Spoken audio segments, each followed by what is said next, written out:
Hello, this is Hollisa Alewine.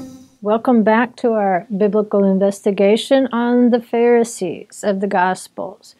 Is it Pharisee friend or is it Pharisee foe?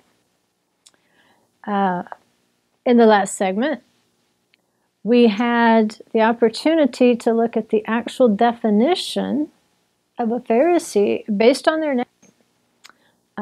Parush in Hebrew is Pharisee. The plural would be Prushim or Prushin. It depends. Sometimes you might be reading a scholarly text and see Prushin. It's the same thing. But if you look at the biblical context of their job, because remember, you didn't have to be a priest or a Levite or anybody special to be a Pharisee. Now, I'll add a little asterisk to that we'll get into later. The house of Shammai, which is one of the schools of the Pharisees, they really only liked the wealthier, well-to-do, very intelligent students to be invited into their school. But the school of Hillel, it didn't depend on how smart you were. It didn't depend on how much money you had. Maybe it might be the difference between going to a private university and a state college. It was what they preferred in terms of their applications. But as a total group, what was their job? Since they didn't have to have any special lineage in order to be considered a Pharisee. And it would shock you how few Pharisees there actually existed in the first century. Maybe we'll do some statistics. I know we read in the Gospels, it sounds like Prushim, the Pharisees were running all over the place, and they weren't. There just weren't that many of them. So maybe we could put that into perspective as well to remind us how important they were to the Gospels and how important their corrections were in the Gospels. Because remember, that root parash, it means to give the sense and the distinct meaning of something, to disperse the knowledge. And the background, if you want the full context for how that would be used in a sentence, you can go to Nehemiah 8:8, or you can even go to Leviticus 24:12. And both of those are great examples that help you get your mind around what exactly a Pharisee might have done. And it says, so they read in the book of the law of God distinctly, parash, and gave the sense, and caused them to understand the reading. So a Pharisee is someone who is a biblical scholar, but his goal is not necessarily like a scribe. The scribes were the ones who had to transcribe the written text, so they were very much literalists. If you made a mistake in quoting the Torah, they would stop you. But the Pharisee took it a step farther. The Pharisee wanted to take that biblical knowledge and give sense to it, to make it distinct so that you could understand it, and then disperse that knowledge so that the average person could understand it and obey it. Because not everybody had the wealth to go and study Torah. But it was for this reason, because the Pharisees went to the average person and were willing to teach the average person the Torah, the common person loved the Pharisees. They had the hearts of the common people. So you have to take that little bit of information, that little bit of history, and fit it in against what you see Yeshua doing with the Pharisees, where Yeshua seems to be constantly pointing out the Pharisees' mistakes. Why? Because the Pharisees had the hearts of the common people. And if they were making mistakes, if they were being hypocritical, then those particular ones or those particular little birds of a feather had to be corrected. because they had the hearts of the common people. And when you have someone's heart, you also have their loyalty and their trust. And if they see you being hypocritical, then they're going to mirror your behavior. Yeshua couldn't let that go on. They were deviating from what they were called to be as Pharisees. So, this is where we go to the Bible dictionary typically, because it's supposed to be a dependable, peer-reviewed, scholarly resource. And I firmly believed that until I started researching Pharisees.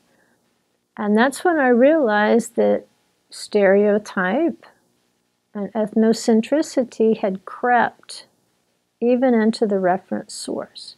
Because remember, we said at the very beginning of this study, the Bible student does not care what a Pharisee is today. We already know what a Pharisee is today.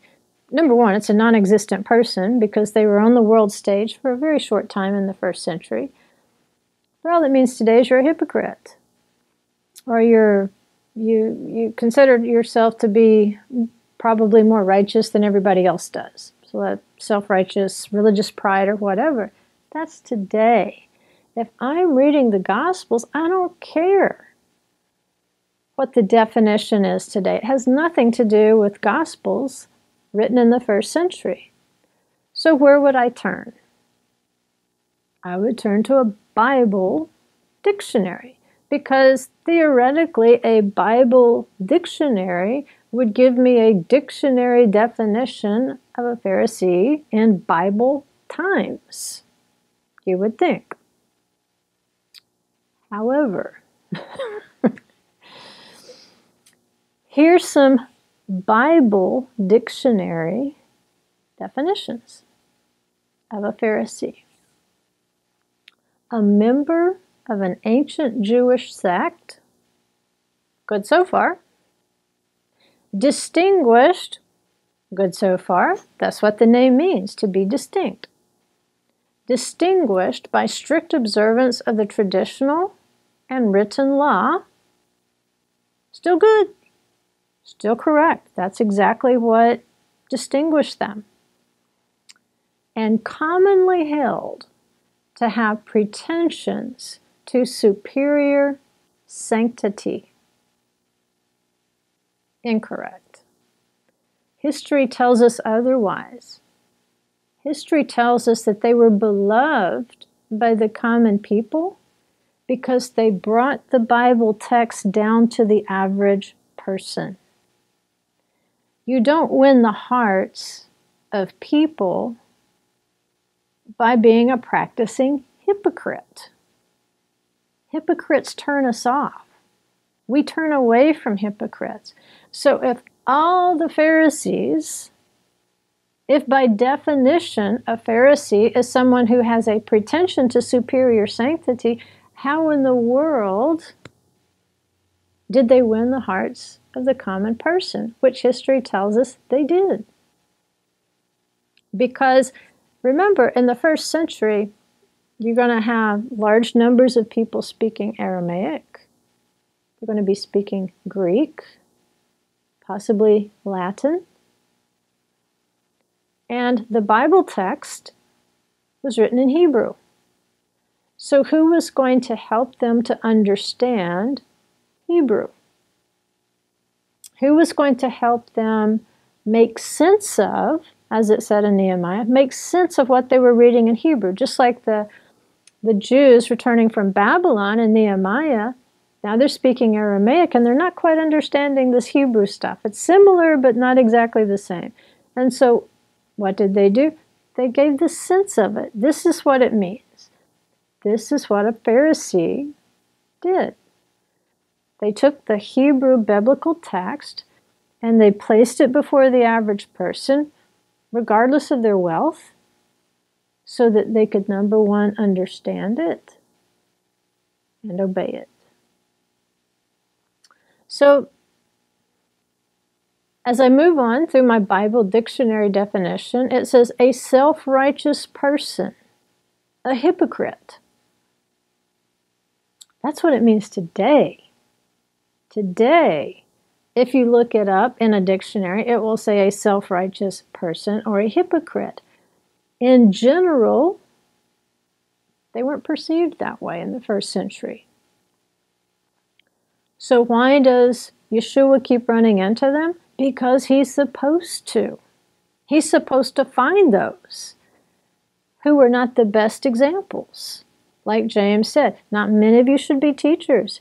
If you cannot take this word to the average person and practice what you're preaching to them, then you're a hypocrite. You need to be called out. And other rabbis would do it as well when they recognized insincerity, self-righteousness. It's incredible how they called out self-righteousness on others within their group if they spotted it.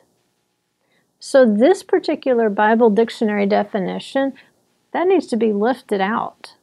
You can't define something that happened in the first century by the way it's perceived today, especially when it goes against what history tells us about that group.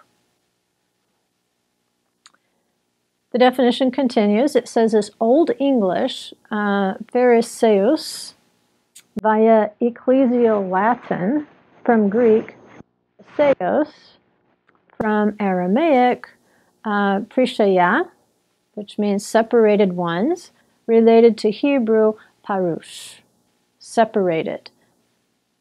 That's right. That's correct. Here's another Bible dictionary. This time I went to Strong's. I thought, well, Strong's is pretty good. We go to Strong's when we want to find out what a Hebrew or Greek word means. They're going to have a better dictionary here. And at first it looks good here too.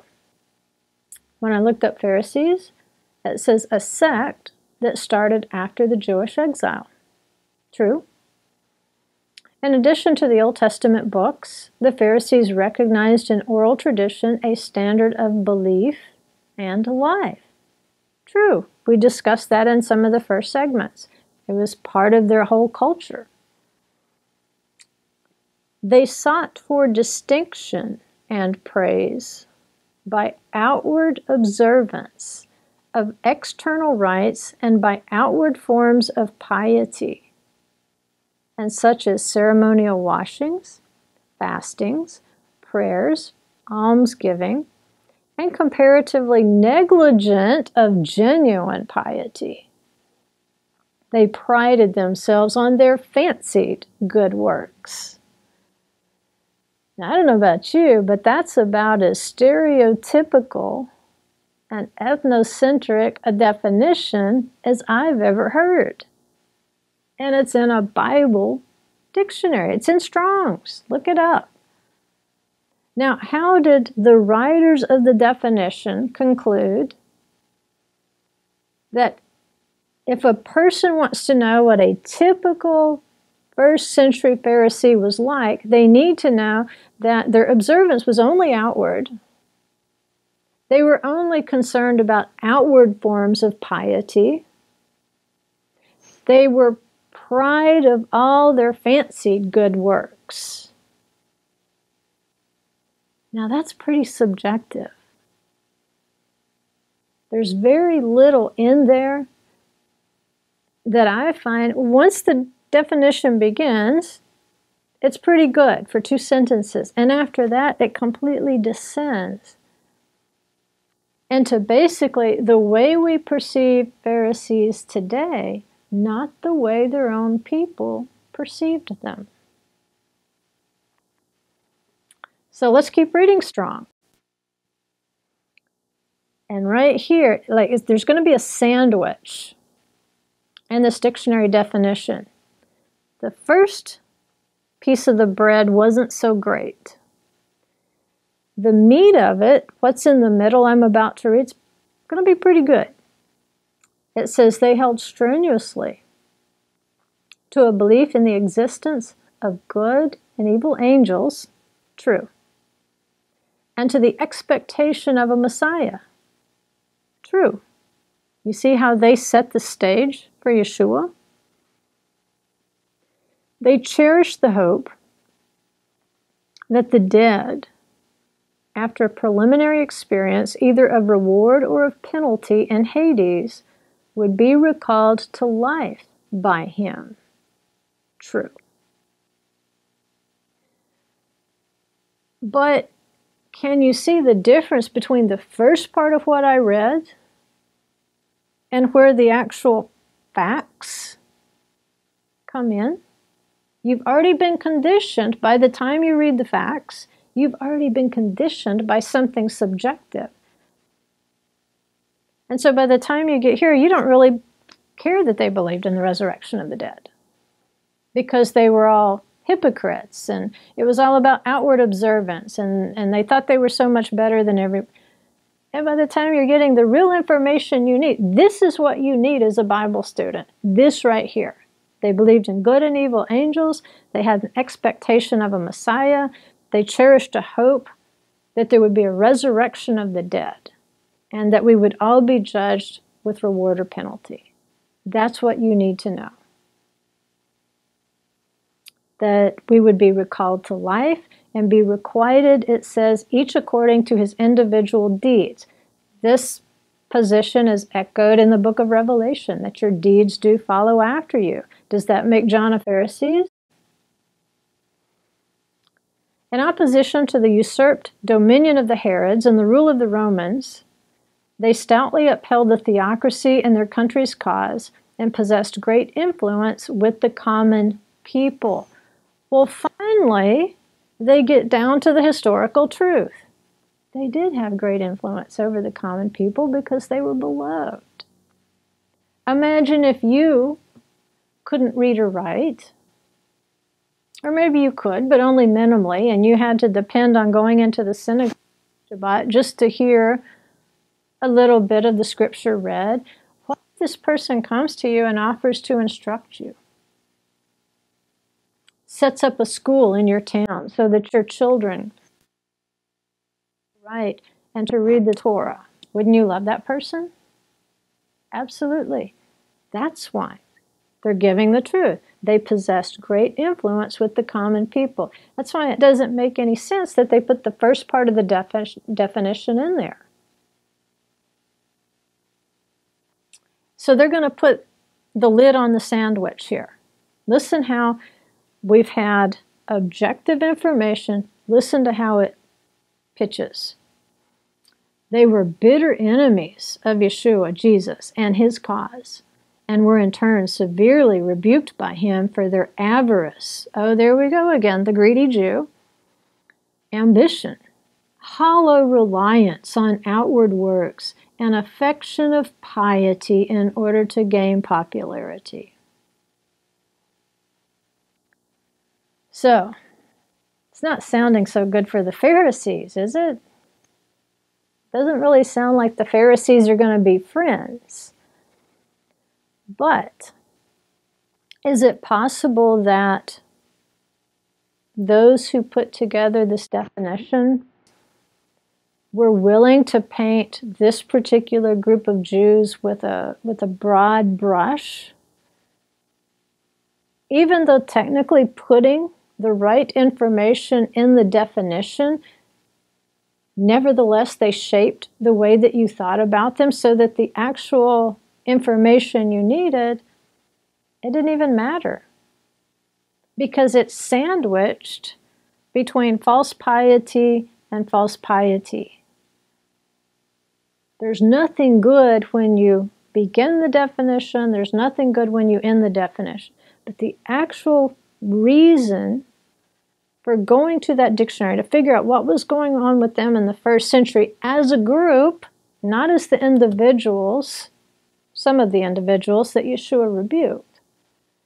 Now you've come away with a picture of the Pharisees that's so completely colored with stereotyping, it's going to be hard for you to hear any truth or to even be able to apply what they are saying about how the Pharisees prepared the people with the doctrine of resurrection, reward, and judgment. Because, like I said, those things weren't a given in the first century. Not everybody believed it. We've always believed it, so we take it for granted. If there's always been a doorknob on your door, you're not going to miss it till it's not there. We've always believed in the resurrection, a doctrine of reward and punishment, a doctrine of good and evil angels. So we don't question, where did that doctrine come from? Because if somebody just handed you the Torah, you had never read it before, and they ask you to read that, do you think you would ever in 1,000 years on your own come up with a doctrine of resurrection? Probably not. I wouldn't put money on it.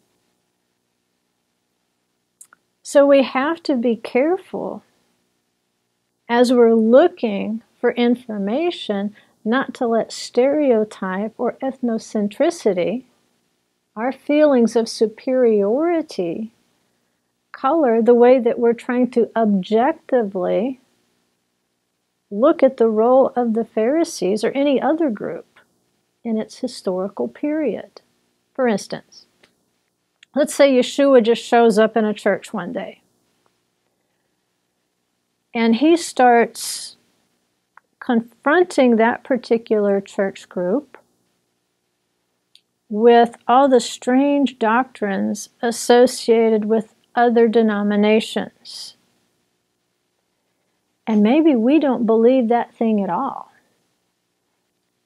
Because they say there's hundreds, maybe thousands of denominations.